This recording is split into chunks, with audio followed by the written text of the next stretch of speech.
All right, so last time when we met, we talked a little bit about the beginnings of 13.1, and we looked at simple interest, sometimes also called add-on interest. We had an interest formula, I equals PRT, and then we also had the future value or the total amount of that, and you can express it in one of two ways, either P times the quantity 1 plus RT, or you could distribute that out and you see that A equals P, which was the original principal amount, plus the PRT, which was the interest formula from above. And we did an example of that with Paul and the IRS, and then we had the amount, and I showed you in both ways that it worked out to being the same formula, of course, the same amount. And then the last thing that we had done was talked briefly about compound interest. So compound interest is the way most banking institutions, credit cards, things like that, compute interest is more like this anyway than the first one. We'll get into more about that later, but this compound interest formula takes into account that if you put the money in the account and you get a little bit of interest on it, that the next time you get the interest, you get interest on your interest. Or vice versa, if you owe money to somebody, then you have to pay interest on the additional interest you owe them and whatnot.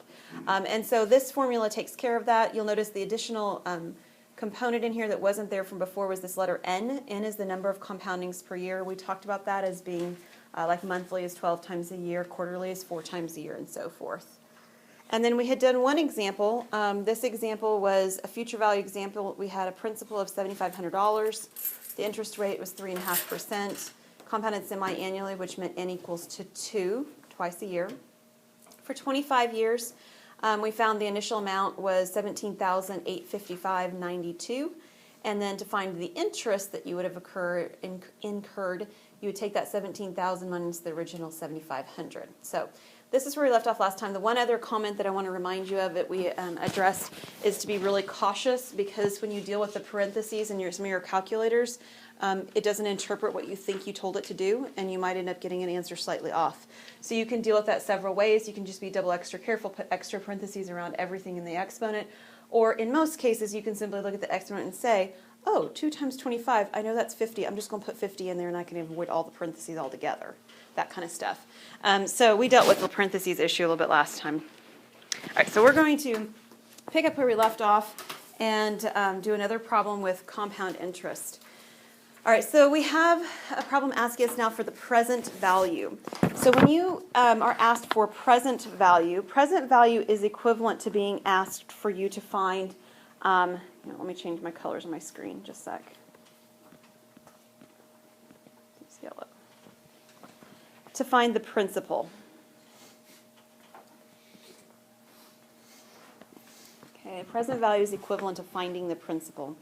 For the future amount is the A value in all of these formulas. It's the amount you have after however long.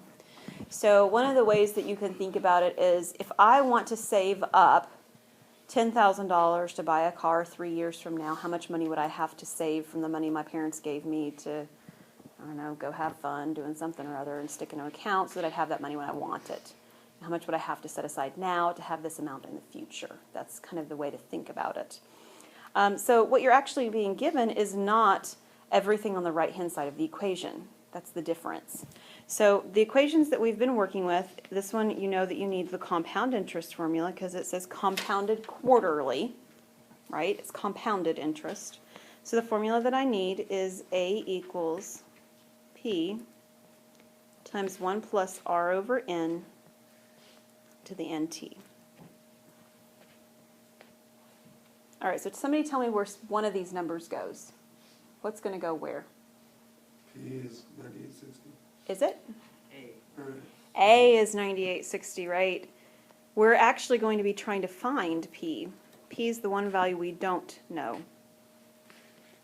Okay, so there's my 1 plus. What else? Okay, good. So, and a reminder then, even as Adam said it, R is the interest rate, but it has to be as a decimal, not as a percent. What's N? Quarterly, which means 4. So 4 times a year. So N is 4. How about T? 10. So again, this is where I was saying just a moment ago, I would just say 4 times 10 is 40, so I don't have any parenthesis issues with my calculator going on. All right, so a couple of things. 9860 is going to stay put, and you're going to grab a calculator that is not your phone, and you're going to multiply 1 plus 0.08 over 4, in whatever order your calculator will permit you to do so, and then raise that value to the 40th.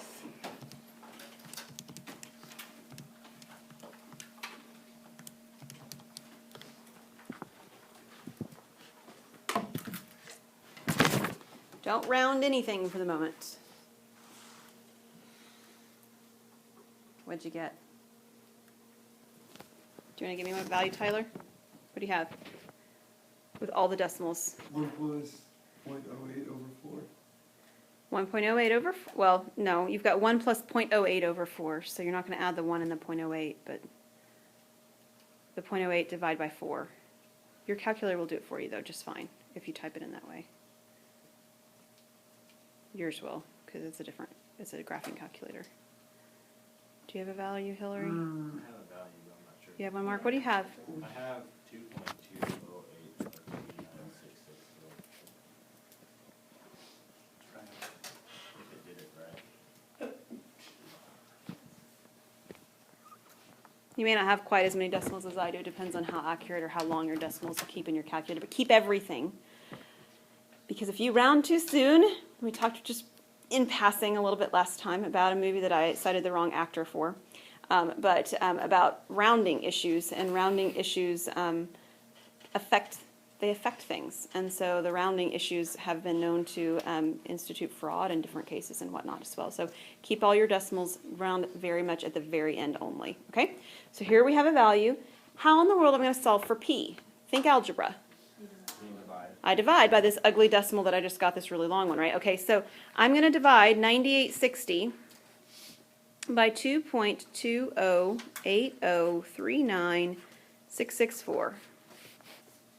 4465 point. No, Okay, so we are going to round now. This is P, it's a principal, it's amount of money. So what did you get, Tyler? 4465.499493. 4465. Give me two decimals. 50. 50. 50? Is the next number making it 50? Okay, so we've already considered that. Okay. So we've got 4465.50. Did everybody get the same value? Had a few nods. So. Okay, nobody's complaining. Must be good. Awesome. All right, so we would actually need to put in $4,465.50 under these conditions for 10 years for it to grow to 9860 in 10 years. Okay? Okay, hold on. Yep, you're fine. Yes. Real quick. I know you just said this, but I just didn't understand it. Mhm. You said you have to put in that amount, the 4465.50. Right. Four times a year? Nope, just one time period. So like for instance, if I put that amount, $4,465.50 into the bank today, and these were the conditions, it accrued at 8% compounded quarterly for 10 years. If it did all of 8% this, interest? the 8% is the interest rate. And so if you put that much, it would take 10 years for it to reach 9860? Exactly. Okay. Yes. So it would take 10 years for it to become roughly double. I mean, this isn't exact, but roughly double what we had, right? Because that's how slow money grows, when you don't continue to add to it. That's the difference, right? Oh, So when you think about like you maybe just how, put this in once, this is just a one-time and investment. then 10 years later it's, Exactly. oh, so I was thinking you put the. This is what people do with like savings bonds. Did anybody's grandmother or somebody give them savings bonds when you were like teeny tiny? Yeah.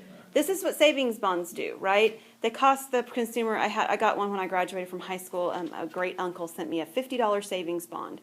But if you go and you just cash it in right now, it's not really worth $50. He didn't pay $50 for it. He paid $25 for it, and like 20 years down the road, it's going to be worth $50. Okay, that's how savings bonds work. Okay, this is the same thing. They have a terrible interest rate. Don't buy them. Okay, but we're going to encounter all sorts of interesting things in this chapter that I'm going to tell you my opinion about. That's my opinion, so you can take it for what it's worth. But yeah, this is how it works. I mean, you go and you put some money in, and savings bonds is a really good example of where this happens. Is that it's not necessarily a quarterly rate or anything, or even this interest rate, but this is how it works. You buy them at a certain amount, and they mature a certain time later for another face value amount. Okay? All right.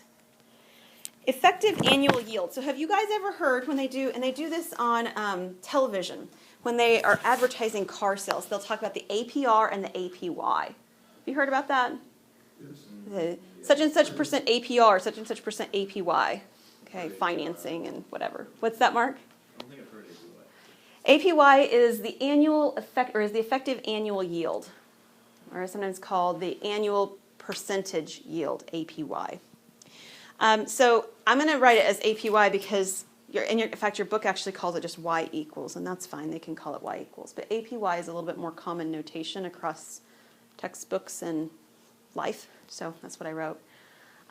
And what this does is it actually shows what the effective amount of the interest is when you take into account the interest on the interest that you're paying. So when you go and you finance a car and they say it's going to cost you 1% interest and they string that note out for 7 years or something like that, you're not really paying 1% interest. Yes? Is that like multiplied by 100%? Yes, that's a multiplication at the end. I just avoid X's because they tend to mean variables for me. Yes, that's a multiplication symbol right here. Thanks, Hannah. And so when you get an account, or get a car loan, for instance, and it costs a certain percentage of your APR, that's the annual percentage rate. That's the R that's in all of our formulas, okay? The little R in all of our formulas is what you hear when the car lot says APR, right? So when you consider that, this is actually how much you would pay when you pay the interest on the interest. That's what this is. So if it's compounded really frequently, this can end up being a little bit higher than if it's compounded just, twice a year. You compound it daily, you're going to end up paying more money than if it's compounded twice a year, those kinds of things. All right, so you'll notice this formula seems a little bit interesting because I've got a 1 plus on the inside and I've got a minus 1 on the outside. Do you see that? Those don't just cancel out, they're there for a reason, okay? The other thing that you should notice is that this portion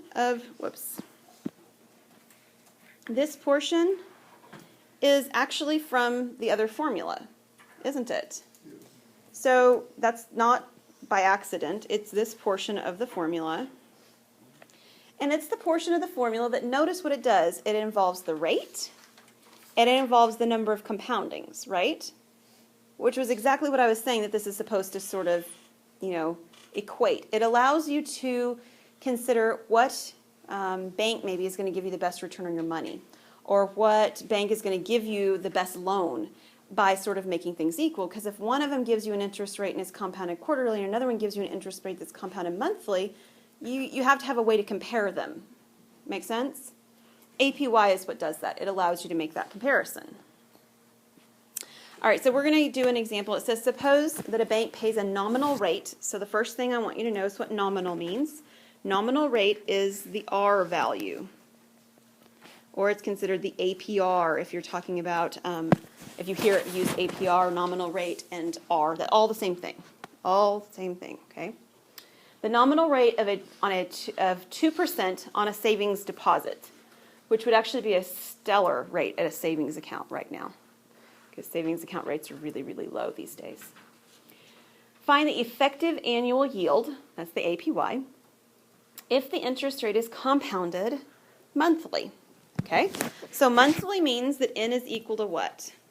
N is equal to 12. And in this formula, the other piece of information that I need is R. What is R? 2. Ah, good. 0.02. It's the 2%. So when I'm finding my APY, I'm going to take 1 plus the 0.02 over 12.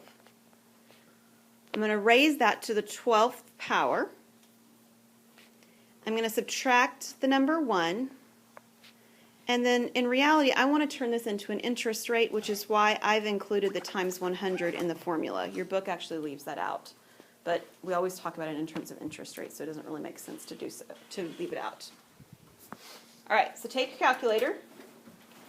If your calculator is just a scientific calculator, it makes sense to do things from the inside out. So I didn't talk about this last time, but let me show you here this time. If you start with this, 0.02 divided by 12 and hit enter, and then hit +1 and hit enter, raise it to the 12th power and hit enter, minus 1 and hit enter times 100, then you don't have any issues with parentheses that way, which is nice. And some of your calculators won't tolerate parentheses. They don't have that capability. If you have a calculator that's like this, the parentheses will work just fine. You can do that. It won't hurt anything either way. Just be careful to close and open them at the same time and whatnot. What is your APY? And your book seems to be using 3 decimal points, so we're going to go with what they've used, okay? Did you? 1.08. It better be bigger than 2. Dang. If it's smaller than 2, we've got an error. 2.018%.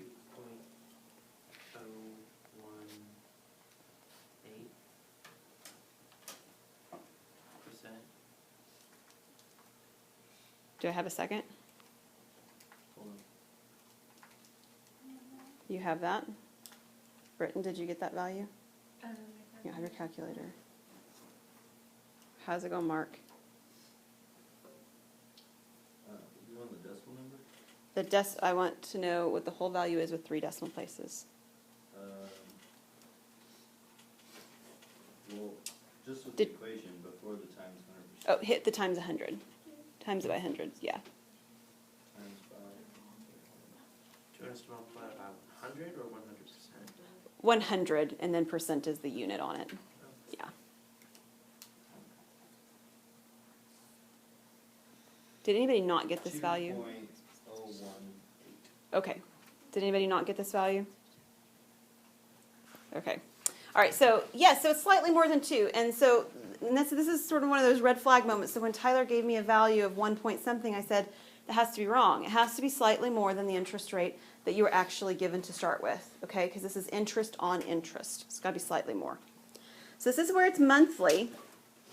And we could do, sorry, I didn't mean to flip those slides. We could do this for any time frame, right? Any number of compoundings.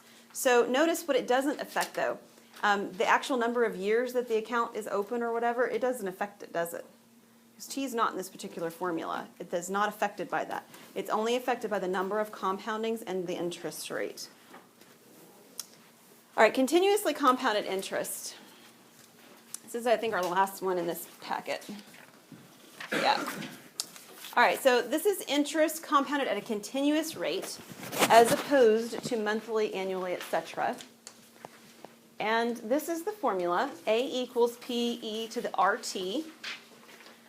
E is not a variable. I realize that it is a letter, but it is a letter that has a numerical value to it, much like pi. You guys know pi is not a letter, right?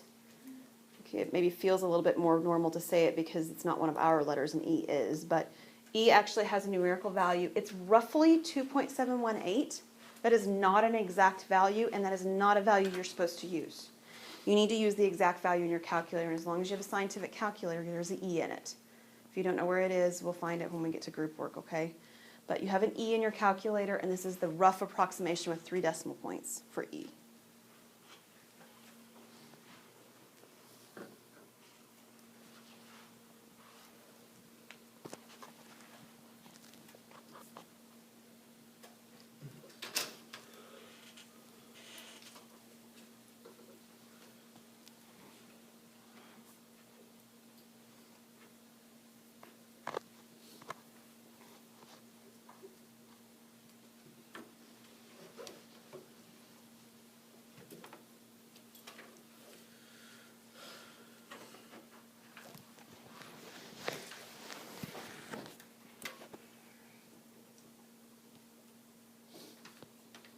Is that supposed to be interest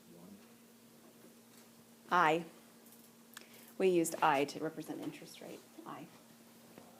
Yeah, that's the letter we used.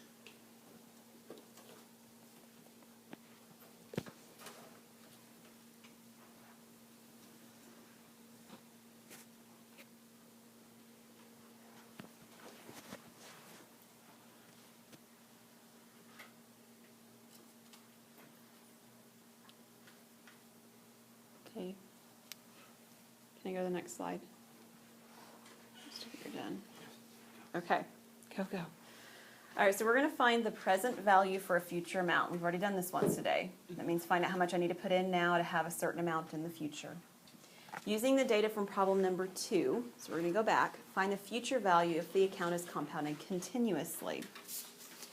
Okay, so problem number 2, we had a table.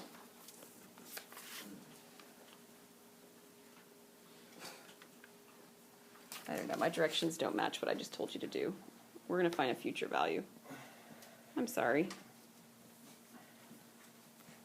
I must have changed midstream my thoughts on what I wanted us to find. Okay. All right, so on problem number 2, let me flip back here. We were given a principal of $7,500. The interest rate's 3.5. What's changing now with what we're going to work with this is the compounded is not semi-annually anymore. It's going to be continuously. The time's still 25 years. And in essence, what we're going to do is we're going to compare how much difference there is in how much interest we make or how much money we have if we compound it continuously versus compounding it semi-annually. That's what we're doing. We're making a comparison. Okay? So we need $7,500, 3.5%, compounding continuously. So my formula is A equals P E to the RT.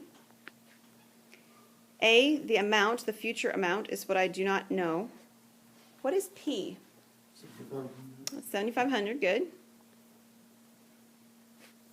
E is the 2.718 number, okay. What is R? 0.035. 0.035, same as the problem before, right? So this is raised to the power of 0.035 times the 25. Right. So my interest rate's actually part of the exponent now.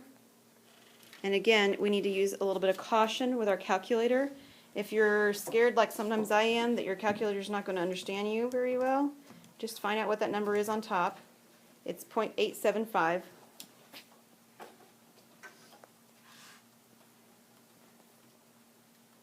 That's actually what it is right now. All right, so if you know where the E button is in your calculator, please use it. If you don't, just ask a neighbor or look onto theirs or flag me in a minute and we'll do it when we get to group work time. I'll show you where it is. I want you to take 7,500 times E to the 0.875. Okay, again, if you're concerned that things are not going to work out so good, do this portion of it first. Do the E to the 0.875 first, hit enter, and then hit times 7,500. 70,191.56. You can go to the 2 decimal places. 2 decimal places, this is an amount of money, yes. Let's see if that's what I have written down too. That is what I have written down. All right, so 17,991.56. And just to give yourself some perspective, that is compared to the 17,855.92. So, what? 30 bucks more, 20 bucks more, 40 bucks more, I don't know. What's the difference between them? The difference is that the first time we did the problem, we compounded it twice a year. It was compounded semi-annually. This time when we did the problem, we compounded continuously. Meaning, Better than daily, better than hourly, better than every second. It's compounded at a continuous rate. And the E is what takes care of that continuous rate for us. so, like, If you actually compounded it hourly, it wouldn't be off at all. So if you want to think this is like compounding it every hour, you can think about it that way because the values are so close that you're not off any. So if you imagine somebody sitting there and finding out every hour how much money they're going to put in your account and compounding it every hour, that's the kind of a visual imagery you can think of instead of twice a year. The difference is you said $30? Wasn't it about? It was 55, 65, 75, 85, 30-ish, $35 thereabouts. $35 more. 25, same amount of time. The only thing that changed was the compoundings. So we made $35 more over the course of 25 years. It's not a significant difference, right? Yeah, it's not. All right, inflation. Here's our last idea today, inflation. The increase in cost of living over time. That I is not supposed to say I. That's supposed to say in. I-N. And the cost of living over time, CPI, the Consumer Price Index, is published by the U.S. Bureau of Labor Statistics, reflects the prices of items purchased by large numbers of people. So they look at how much you're paying for toothpaste now versus a year ago. How much you're paying for your shoes now versus a year ago. How much you're paying for your lunch meat now versus a year ago. Bread, milk, beef, things like that, okay? So all the stuff you go to Walmart and get. They're look at how much you're paying now versus a year ago, and that's called the inflation rate for the year. If it's negative, it means that it was deflation. That's a possibility as well. And if it's positive, it's inflation. The reason it matters is because if you have the grandparents that stick their money under their mattress, they're losing money on their money because they can't keep up with inflation. This is the problem, right? So you do this for a long period of time and you've got problems. When you keep a little bit of money around the house, okay, we keep our savings account in the piggy bank, we got problems. So you want to at least beat inflation when you make choices on investments. Okay, so whatever inflation rate is. I actually sat down in reality just not too long ago, a couple weekends ago, and I tried to figure out based on the inflation rate for OBU's tuition, how much it might cost on average or roughly speaking for my kids to go to school here in 10 years. My daughter will be here in 10 years, right? You can use inflation to do that, right? The inflation rate or the increase rate on the cost of tuition. So you can do this with whatever you're looking at. And it doesn't mean it's going to be exact because it isn't, but it's an estimation. It gives you an idea. What was it?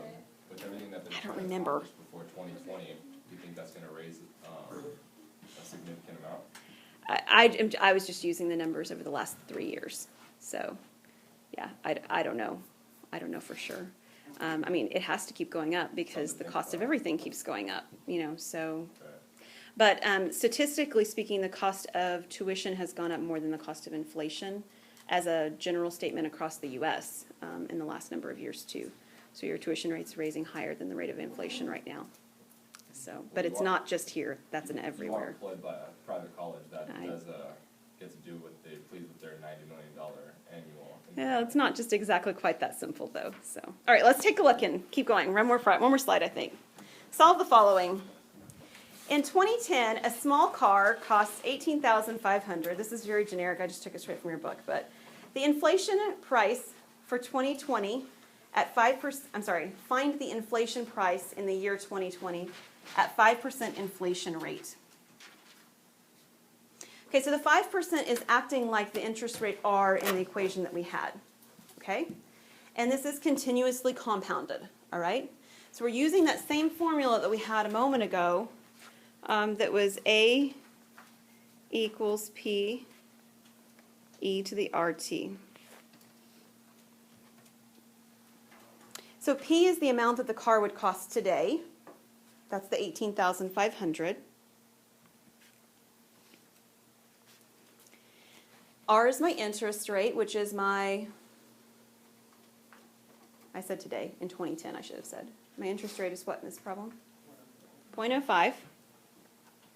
And what's my time? 10 years. It's the difference in the 2010 and 2020. Oh, there's a typo on my slide. It's not in your notes. This is just on my slide. That should say 2020. No wonder you guys are looking at me like I'm crazy. That's 2020 in your notes, so let's make it match up. So it's 10 years difference time, right? All right, so just as a reminder again, too, if you take 10 times 0.05, what do you get? 0.5. That's 0.5. Okay, so my actual exponent is 0.5. Again, so take e to the 0.5, hit enter, and then times 18,500. Did you already get me a value, Tyler? $30,501. That sounds like too much. Darn. Is that what you have too? Yeah. Oh, no, it is. You're right. That's what I have written down. Wow. Sorry, Tyler. I was looking at a different problem, I guess. So that $18,000 car is now going to cost $30,000. It's not the same car, guys. You understand I'm saying that? I'm talking about an equitable car, right? Right, an equivalent car. So if I said I went out and I bought a car that has these certain kind of features on it today, and I went out and got a car that's the equivalent sort of, you know, in my sort of equivalent range 20 years from now or 10 years from now, it's going to cost more because the cost of cars cost more. It's not the same car. Make sense? Okay.